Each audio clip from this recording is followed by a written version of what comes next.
to another episode of Inside the Recording Studio. I am Jody Whitesides. And with me, as always, is Mr. Chris Hellstrom. How are you today, Chris? I'm all right. I'm a little bit under the weather, but as we always used to say, I shall rise above and deal with it. So that's right. You are a professional. Total pro. I'm doing all right. You're good? I'm good. Yeah? I'm even living up to my hair color. Okay. Cryptic without watching the video, but all right. I'll deal with it. It matches my last name at this point. Oh, okay. All right. That's the whole point. So what are we talking about today? What's our topic of discussion? Delay 201. Yeah. Yes. It's almost Hence like a collegiate course. Yes. Hence the delay. Repeats going on in there. Right. So what exactly is delay, Chris? I think a lot of people think of it just as echoes. It's repeats after a certain amount of audio is played, right? And it's just echoes. What we're going to talk about specifically today is how to set delay times. Mm-hmm. With so many things today being what they are, where you can actually tempo sync, there is a formula that we're going to talk about today and how to kind of tweak that. And give us the formula, Jody, for setting appropriate delay times. Man, who ever thought that math would become so important in music, right? Right, equations and stuff. Yeah, so there is an equation that helps you to determine how to figure out the millisecond value of your delay. Yeah. And that formula is T equals 1 over B, where 1 equals 1 minute of time. And that 1 minute of time divisible into milliseconds is 60,000 milliseconds happen inside a minute. And then the B is the beat division that you want in your time, which is T. And that tells you the milliseconds once you've divided 60,000 by your beat. And that tells you how many milliseconds you need. I'm going to make that a lot simpler, in my opinion. Go right ahead. Do it. Because that's absolutely right. There are 60 seconds in a minute. We all know that. So the formula that I always think about is 60 divided by the BPM of your song. That ends up giving you the millisecond value for a quarter note delay. As an example, if you have a song that's, let's say, 120 beats per minute, you divide 60 by 120, and that becomes 0.500. So a quarter note there is going to be 500 milliseconds. Sure. That's assuming that you know how to subtract a zero and a comma there. But it's just, so the value that you get is just the millisecond of the delay. Right. And then we take it further from there to set eighth notes. We obviously divide that by 2, so you end up with 250. And 250 milliseconds for an eighth note at 120. Yes. If you're counting it at 120 BPM. Right. And the reason we're picking 120 is just because it's an easy math thing, right? But sure. It's the same thing, right? Whenever you go through and calculate that. It is good to know that formula, I think, because we can just hit the little button. You're going, Chris, why do we need to know this? I'll just hit tempo sync on the plugin that I have. Well, not everything has that. And as we're going to discover later on, we're going to talk about creative uses, how we might want to tweak that slightly as well. Yes. And also if you're working with hardware units, right? To be able to set the millisecond time this is the formula that you can use. Yeah, I don't know too many hardware units that plug right into your computer and tell you, I know what tempo you're playing at. Let me calculate that shit for you. Exactly. Yeah. No, obviously there are, let's say, stomp boxes and things for guitar players and whatnot, where there's like a tap tempo and all this kind of stuff, right? Uh-huh. But if you're having like a rack reverb, be able to set the millisecond on that, that's the formula that you end up using. Exactly. Hence the reason why you should know some math just to get by. Yeah, and it's not like we're talking about nuclear physics here, right? It's well, I guess it depends on what kind of delays you're setting up there.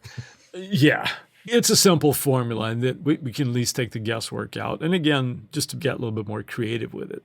What's the last hardware unit that you actually used where you had to calculate out BPMs and tempos for delays that you set up? That was when I had my refrigerator for my guitar rack. Mm-hmm. I had my big rack, and I had a couple of the pristine Elise's quadriverbs. Ooh. That's right, people. Sexy, high-end piece of kit. No, but I was running that, and So in that, I would set, the millisecond. Now, when I was doing a lot of that stuff, I didn't necessarily always tempo sync. So I had sort of like more of a wash kind of delay going on where I was doing my best Lukather or Landau or something, right? Trying to sound cool. Right. So, Just but that wash was the of last delays. hardware unit I was using it on. And I've been in the box forever. So, Right. yeah. What about you? My last hardware box, Yeah. same story as you. Sits in a refrigerator rack. Yeah. I believe it was an Ensoniq when Oh, they made yeah. that multi-effects processor for guitars. Was that believe that was like the DP4 or whatever? Was something that? like that. Yeah. It's a guitar unit that was made, I think, by Ensoniq. I could be wrong. And it allowed you to actually rearrange the organization of the effects inside the box, which was rare at the time that thing was released. Yeah. So, but you had to calculate that stuff out. You had to know the BPM of the song, and then you dial it in, like you say, with some milliseconds, because the hardware rack doesn't know what tempo you're playing at. It's just like, Right. hey, I'm a piece of hardware. Yeah. So- And then you got to just trust that your drummer plays in time, right? Exactly. Hence the reason for click tracks, people. No, just kidding. Yeah. But that Ensoniq unit as well, not to go off too on the deep end here, but I think that had 2 separate stereo outs. It did. Right? That was had- pretty cool as well. Yeah, you could take a mono input and then you could run 2 stereo tracks, so to speak, out of it. And it was pretty wild. It was pretty advanced for the day and time. I still own it. I just haven't seen it in a bunch of years. So in other words, you use it all the time. All right? the time. You miss it Exactly. tremendously. Yes. Yeah. Do you ever set like your delay times not to a tempo sync thing these days? No. No, it's always tempo synced. Yes, for the most part. However, I, as we'll explain later, do things to offset that a little bit. So Yeah. it's very rare that I do it strictly to the beat, but I do on occasion do that. That's your starting point, though. You always do it like a Yeah. tempo sync, and then okay. So for doing now, that. but if we're going to continue on with like, what am I using now? My hardware rig in terms of guitar or live use is a laptop or a Mac Pro kind of thing, set up with that special functional MIDI pedal thing that I designed and built. And I run plugins based off that. Everything is tempo synced from MainStage. Yeah. And Right, then yeah, that so allows you me get- to have hyper control over the way delays work from there. I've gone backwards when it comes to my live rig. I'm back to pedals now because I Oh, got wow. tired of hauling my rig around. That's why But, I got a laptop. It was so much lighter. Yeah, I might consider going that route, but I don't really do a whole lot of live performing these days. But I'm currently using a TC delay. Oh, those What's are it nice. called? The blue one. Oh my goodness, I can't remember what it is, but yeah. But you're ill, so we'll forgive you for that. Oh, I appreciate that. I excuse my little foggy head today. Besides hardware units, so do you have any favorite delays than what in your production when you're recording and stuff? Is there anything in particular that you, or let's say maybe types of delays that you like to reach for more than anything else? In tracking, since I track mostly in Logic, Yeah. the 2 delays that I reach for most often happen to be the tape delay and the stereo delay. Yeah. Those are the 2 that I use most often when tracking, if there's a need to hear the delays. When it comes to mixing, now that I've done more of my primary mixing in Luna at this point, the delay that I tend to use is the UAD Precision Delay, which is closest in nature to the Logic stereo delay. Is it an emulation of anything, or is it just like a strict? Well, it's an emulation digital. of their hardware delay unit Okay. from Universal Audio. Right. All right. Well, there you go. That's the best way I can say it. They're very limited. That's actually, I take that back. They're not very limited. They actually do have a couple of other delays that I have not yet picked up in the UA platform. They have some old school type delay units that you can purchase that have recently. Yeah. One of them actually just recently came out, and I don't remember the name of it off the top of my head, but I have not yet picked it up.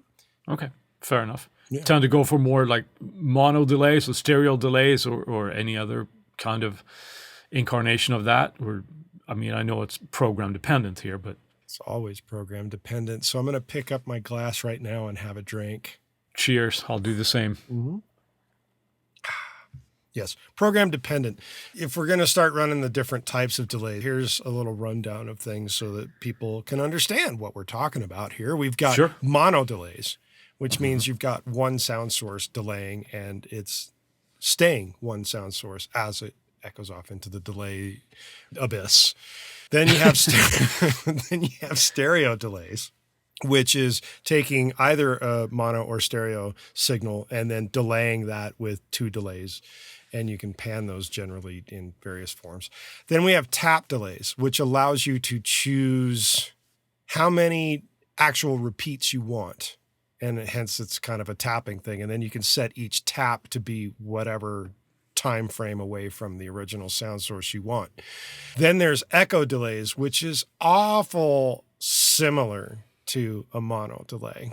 And then we have ping-pong delays, where ping-ponging means that your delays could be mono, but generally they're stereo because it's going to knock onto one side or the other. So it's going to come out left or right or left or right or left, right, left, right, left, right, ping-pong, like it's going back and forth in a ping pong tournament.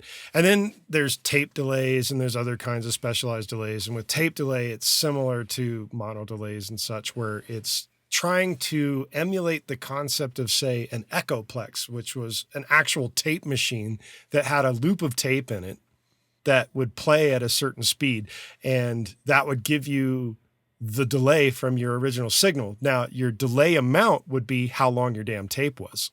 Because it's constantly recording and constantly playing back. So however long your loop was how long your actual delay was from the unit. Yeah. So, but very noisy. But I think that's the charm also, that when we think of a tape delay, it is not as pristine as I would say, perhaps as a just purely algorithmic delay, like a digital. As opposed to like an algorithmic stereo delay. Right. Where it takes off a little bit of a high end. That gets into a little bit more of a creative use that we'll talk a little bit about later. But which one of these do you tend to reach for first? Let's say on your vocal, lead vocal, do you tend to use delay or do you not? Yeah? Yeah, I'm like a PhD professor in layering things for a vocal. Okay, easy there. Don't break your arm patting yourself on the back. No, what I mean by that is that I don't use just one effect, and I tend not to use just one delay. So I'm setting up multiple little things going on, whether it's, since we're just talking just delays today, I will say that I'm generally using more than one delay on the same source? On the same source. Okay. At varying degrees of volume in the use of said delays when I'm creating a vocal sound. So how do I use that? I sometimes use mono delay. I'll use stereo delays. I'll use echo delays, sometimes ping pong delays in terms of setting up a vocal sound, since that's what you've asked for. And I will use varying degrees of each to create a certain space for it. So running multiple buses, so to speak, to different delays for different sections of the song too. For different sections of the songs, I'm going to mix a different amount of delay or a different vibe to the vocal in each section. If that makes sense. That's an important part that when it comes to the mixing, I think that is easy to perhaps overlook. But the more dense your arrangement is, you might just muddy things up with delays. Mm-hmm. So if you have like a little bit more space, you can probably get away with a little bit more. But I've found that from my experience, it can be very easy to just sort of overcook that because it sounds really, really cool. And then you just end up washing it out. So yeah, you have to be careful about it. Yeah, it's very easy to overdo. Yeah. I think. But I do tend to use more than one delay in conjunction with another delay when it comes to vocals. With guitar, it's a different story. With other instruments, it's a different story. But with vocals, it's trying to set up that unique space, and each time it's a little different. If we take a step back and we go back to the whole concept of setting the time, that to me is a real important part to use of delay. And what I mean by that is that the groove of a song can be enhanced or ruined by how you use delay and what time you set it at. Oh, totally. Yeah. So this is where it's taking a step back. It's really important to think about your use of delays, rhythmically speaking, and why it would be technically important to understand how rhythm breaks down, why we have quarter notes, eighth notes, 16ths, 30 seconds, 1/28ths, half notes, whole notes, and so on. And then various triplet versions of that or dotted versions of those things. All of these things come into real play to create the flow of the song. Absolutely. And it's like CLA call, like the Edge from U2, he called them like dotted eighth, right? Because that's the delay time that he tends to get for that very sort of signature U2 part when it comes to when he's playing with the echoes there, right? Mm-hmm. So all of those things matter, and just knowing where. It sounds simple, but just knowing what am I looking for? I want the repeat to happen on the beat, or I want it to be every other beat. So you're dealing with perhaps half notes as opposed to quarters, or a fraction of the beat. Or a fraction of the beat, right? Where you might, let's say, you're attempting to create more of a slapback type of thing. You might go like 16th note or even less, depending on the speed of the song, to kind of create that just like a little bit of a space as opposed to a big Pink Floydian massive delay that rings on through the space and time, right? Inside a cathedral. Yeah. So it's things to think about, and it's easy to just, throw a delay on it and then not spend a whole lot of time on it. But I think that's a mistake. I think we're shooting ourselves in the foot while doing that. And I know for me, and probably you as well, but when I started out with this, I spent less time on that, of thinking about that, and just like, okay, here's a delay. Oh, it sounds awesome now, right? Let's say from a guitar player standpoint, that ping-pong delay, when it goes left, right, sounds awesome when you're sitting at home and you're just practicing, right? Mm-hmm. But it can easily become way too much in a track, where it's like, so use with caution. Again, is it a tool or a weapon? Because you might end up ruining your mix, right? Well, to think about what you just mentioned there in terms of how to approach learning delay, I spent an enormous amount of time personally learning to play to a click, to a metronome. Yeah. And then learning to divide those metronomic beats via divisions of notes, whether it be quarter note, half note, whole notes, letting multiple clicks go by, and then into eighth notes, dotted eighths, triplet eighths, 16ths, dotted 16ths, triplet 16ths. I worked on all that stuff as a player for rhythmic ability. So when I started working with delays, I actually always thought about how I was going to use delays before just letting them go willy-nilly. To me, a lot of the time, willy-nilly doesn't really work a whole lot unless you get extremely lucky.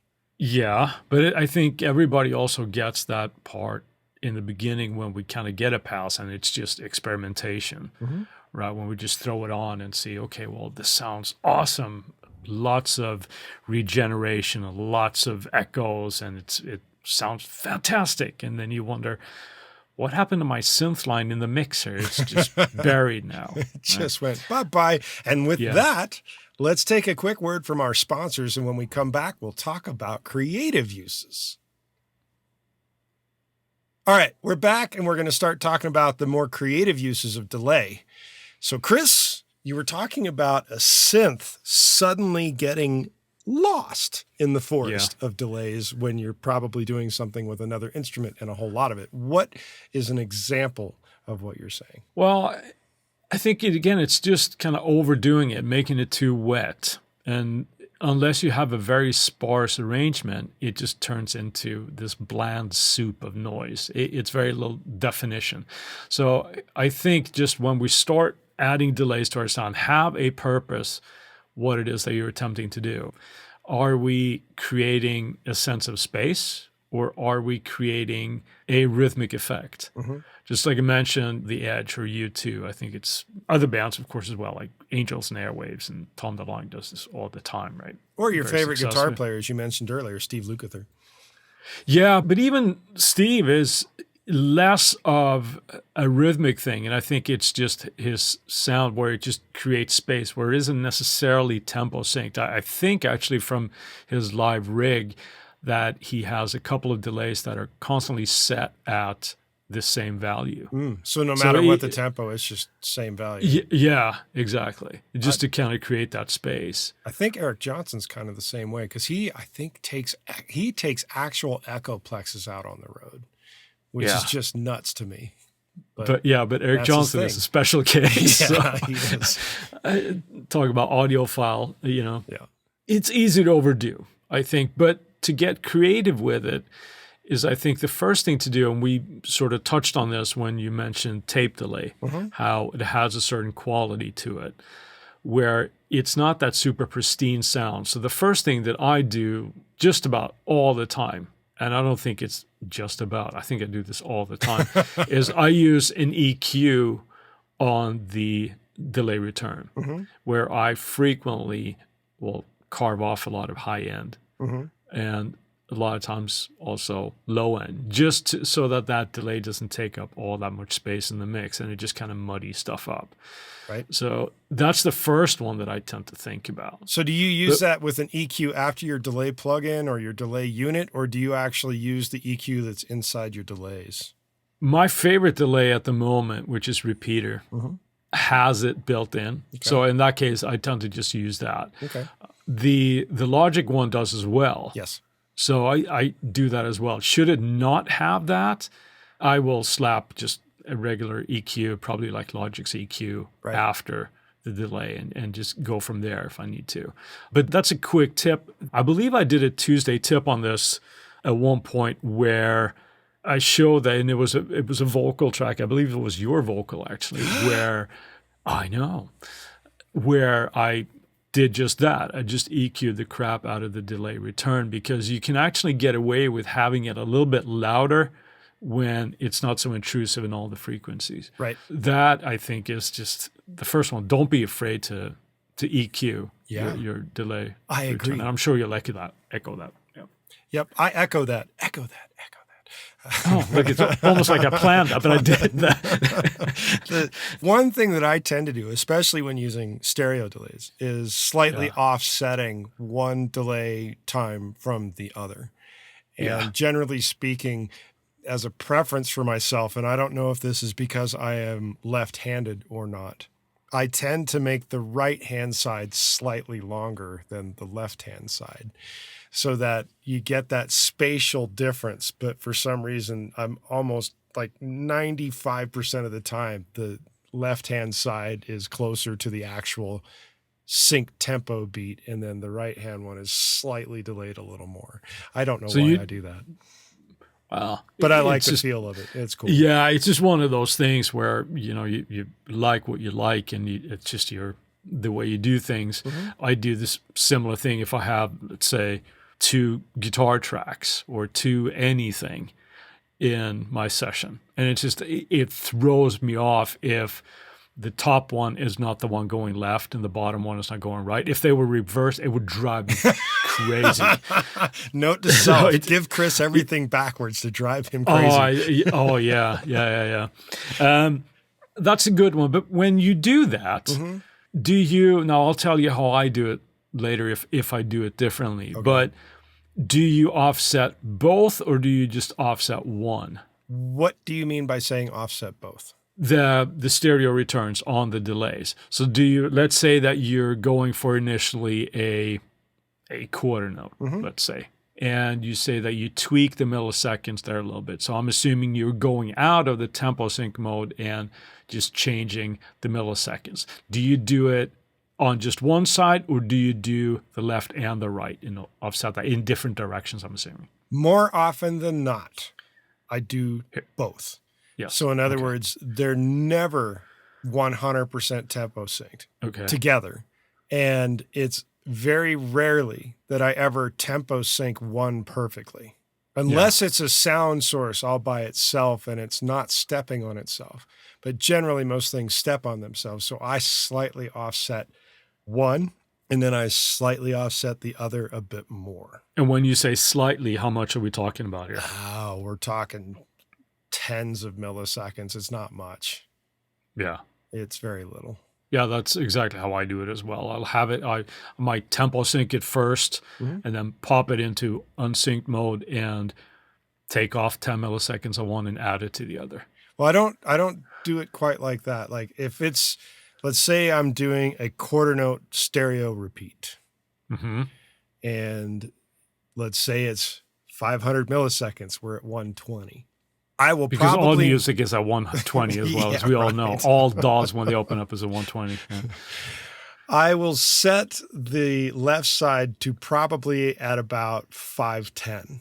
And then I'll probably set the right side to like 512 or 521 or something, so that there's that offset. But I don't do it like 510 on one and 490 on the other, if that makes sense. I wouldn't bring one forward of the beat and one behind the beat, generally speaking. Could I ever do it? Yes. Do I tend to do it? No. That's interesting. I'm going to tell you why you're wrong. No, because that's the way I think of it as in the same way as you might do with a synth patch. When you, let's say that you have 3 oscillators playing a saw wave, whatever. You might slightly detune one or 2 of them to get really big fat sound. Right. But I would go sharp on one and then flat on the other. So that's sort of like the main pitch is closer. I wouldn't go sharp on both because then I'm just feeling like I'm sharp. So I treat them the same way when I do the delay return. So if I had that 500, I might go 490 or so and then 510 on the other. Interesting. Yeah. Try that later. We'll have to do that. But that's a big thing with the slight offset. One thing that is kind of interesting, I think, also when we're talking perhaps mono delays, where we might just have like a vocal throw or something, where it just kind of like just throws it out on one word or whatever. Having it just slightly off tempo sync in a dense mix, it can actually make that echo stand out a little bit more. Yeah. As opposed to if it's just hitting right on the beat, it can tend to get lost a little bit. So you might actually get away with having it being a little bit more present if it's slightly out of tune or out of tune, out of time. Out of time. Now, keyword there being slightly. Yes. Unless you're doing something really creative and crazy, then by all means, knock yourself out. You know? Right. What are some other things you do with delays? Panning. Yeah. It almost goes without saying, right? But let's say that we're using that mono source again. If I want it as an effect, I might have it travel slightly just to, again, make it pop out a little bit more. And some people may not even notice that it's doing that, but to me, it just adds a little extra interest to the signal. So if you have, again, on that vocal throw, perhaps, if you just have like a couple of repeats where it just goes slightly right and then slightly left and back and forth, or panning across a spectrum, whatever it calls for. But that's another thing that I like to do. Right. What about you? What are other things that you might do? Kitchen sink. Yeah. Throwing things like reverb on after the actual delay, or throwing some sort of chorusing or flanging or some other weird effect on it to give a different spice from time to time. Yeah, that's very cool. If you want them to smear a little bit more or just sit a little bit better, you just can throw a reverb on it, or the chorusing that you mentioned. That's a cool thing to do as well, just to add a little bit of more texture to it. So there's no rules to this except for the formula, damn it. That's right. Know your math, know how to set your time. Yeah. And know your divisions of your beat that make your song either lock in or swing. Yeah. And that's another thing that's kind of important. When you start to swing, you have to know what the value of your swing is. Otherwise, your delays can really kind of throw that swing off. Yeah. It's all those things, but it's such a creative tool that it can seem so fundamental, and we use that technique all the time. But by just taking a little time and thinking about these little things, can really help you get some more creative and appropriate uses of delay. So it's things to keep in mind. Might sound basic to some, but it's important, man. That's right. And with that, we're going to move on to our Friday Finds. Chris, what have you got for us this week? Well, this one is particularly for you that don't have a Slate ML1 that I have and talking into right now, and I really like a lot.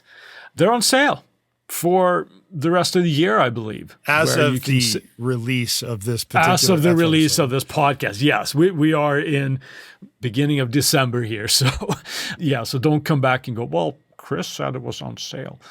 But, yeah, they're still running a sale on that. And if you're looking for a vocal mic, or just a mic in general.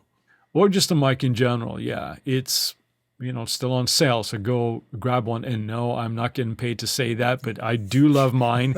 And I'm teasing Jody to kind of get one. So, that's my discovery here for this Friday. What about you, Jody? What have you found for us? I'm looking at the new SSL Big 6, which is different from the SSL 6. The Big 6 is a new console unit that is designed for the home recording musician to track and record with and mix with. It's got USB compatibility connection to your computer, so it works with your DAW. It also has mic pre-inputs, and on top of that, the motorized faders and everything, you get your SSL G-Bus compression to go with that. So it's got that SSL vibe for your recording ability, and then it has your SSL quality as a console for mixing ability. And That's it's cool. Retailing right around $3,000 on the retail, which means it's probably not going to be $3,000, but pretty close to it anyway. $2,999, I think, is the exact price that they are quoting as an MSRP. But if you're looking for something that gets you some SSL sound and quality to do some recording and mixing, that is a pretty handy piece of kit right there. So nice. There you go. The Big 6 by SSL is my pick. And while we've got your attention, we ask that you go post about us on your favorite forum and go to our website to leave us a review at insidetherecordingstudio.com/review. You can also go to insidetherecordingstudio.com and sign up for our email list. You'll get weekly reminders about the Tuesday tips when they come out, and we'll make sure that you don't miss any future episodes. Send us an email at goldstar, GOLDSTAR, at insidetherecordingstudio.com with the phrase delay time, and you'll get something back in your inbox. If you have a topic of suggestion for us to explain in a future episode, please contact us and we'll put it into consideration for a future episode. And with that, I'll say, see you next week. Have a good one, Jody. Thanks for listening, people.